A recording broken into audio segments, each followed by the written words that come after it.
دور موجود کے اندر کہتے ہیں کہ سب سے بڑا بم جو ہے وہ معیشت ہے۔ کسی قوم کی اگر معیشت کمزور ہو گئی، اقتصادی حالت پتلی ہو گئی، آج کے گلوبل ورلڈ میں اس کی کوئی عزت اور کوئی توقیر نہیں رہتی۔ میں کہتا ہوں یہ ضابطہ آج سے نہیں ہے، یہ جاہلی نظم جو موجودہ مہذب دنیا کے اندر یہ جو جاہلی قانون اور ضابطہ ہے، یہ جاہلیت کے زمانے سے لے کے آج تک ہمیشہ کار فرما رہا ہے کہ جس کے پاس چار ٹگے ہوتے ہیں اس کی بات بھی غور سے سنی جاتی ہے، اور جس کے پاس دولت نہیں ہوتی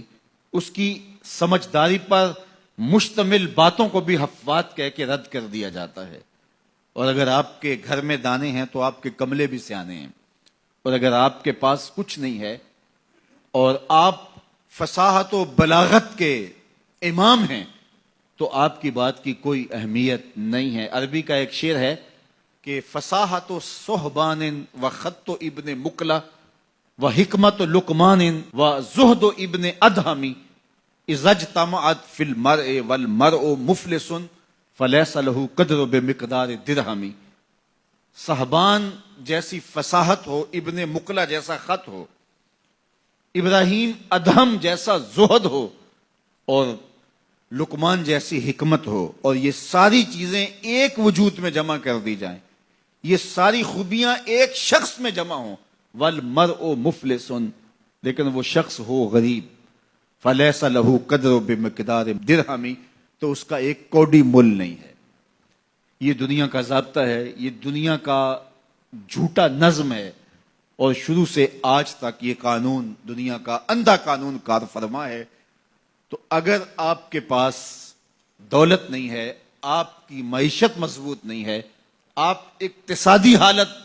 کمزور رکھتے ہیں، تو پھر نہ آپ کی بات سنی جائے گی اور نہ آپ کی کوئی توقیر ہوگی۔ اقوام عالم کے اندر اپنے آپ کو کھڑا کرنے کے لیے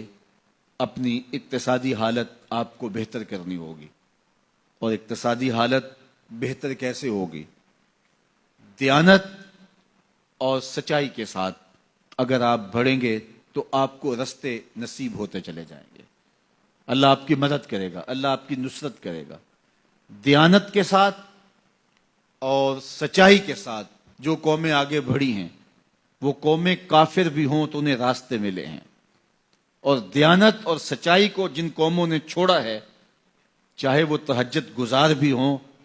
انہوں نے راستے مسدود پائے ہیں، راستے بند پائے ہیں۔ اس لیے یہ اللہ کا ضابطہ ہے، اللہ کا قانون ہے کہ اللہ جل شانہ اپنے طے شدہ اصولوں سے انحراف نہیں کرتا۔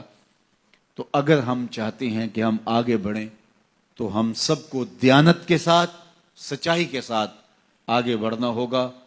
جن قوموں کے اندر خیانت آ جاتی ہے، وہ خیانت کسی بھی رنگ اور کسی بھی روپ میں ہو، وہ قومیں کبھی بھی آگے نہیں بڑھ سکتی، وہ قومیں پیچھے رہ جاتی ہیں۔ اور جو قومیں سچ کی بجائے جھوٹ کو فن سمجھ لیتی ہیں اور وتیرہ بنا لیتی ہیں، وہ قومیں بھی برباد ہو جاتی ہیں اور اپنی عزت کھو دیتی ہیں۔ آج دنیا کے اندر اگر ہم نے عزت کو حاصل کرنا ہے تو ہمیں دیانت اور سچ کو تھامنا پڑے گا۔ میں یہاں بیٹھ کے یہ بات کر رہا ہوں، میری بات آپ تک اور سوشل میڈیا کے ذریعے کچھ لوگوں تک تو پہنچ سکتی ہے، لیکن میں اس کے باوجود یہ بات اس لیے کر رہا ہوں، کم از کم جو میرے حصے کا کام ہے اس سے تو میں عہدہ برا ہو سکوں، اور آپ بھی اپنے حصے کے کام سے کبھی بھی غافل نہ ہوں۔ آج ایک مزدور جو 8 گھنٹے کام کرتا ہے، اس کے سر پہ مالک کھڑا نہ ہو تو وہ خیانت کرے، تو اسے سوچنا چاہیے کہ اس نے اللہ کو جواب دینا ہے، اور اس کی کمائی میں کبھی بھی برکت نہیں ہو سکتی۔ تو جو جہاں کھڑا ہے، چاہے وہ مزدور ہے، چاہے وہ سرمایہ دار ہے، تو اس کو خیانت اور جھوٹ کے ساتھ آگے نہیں بڑھنا ہوگا، بلکہ اس کو دیانت اور سچائی کے ساتھ آگے بڑھنا ہوگا۔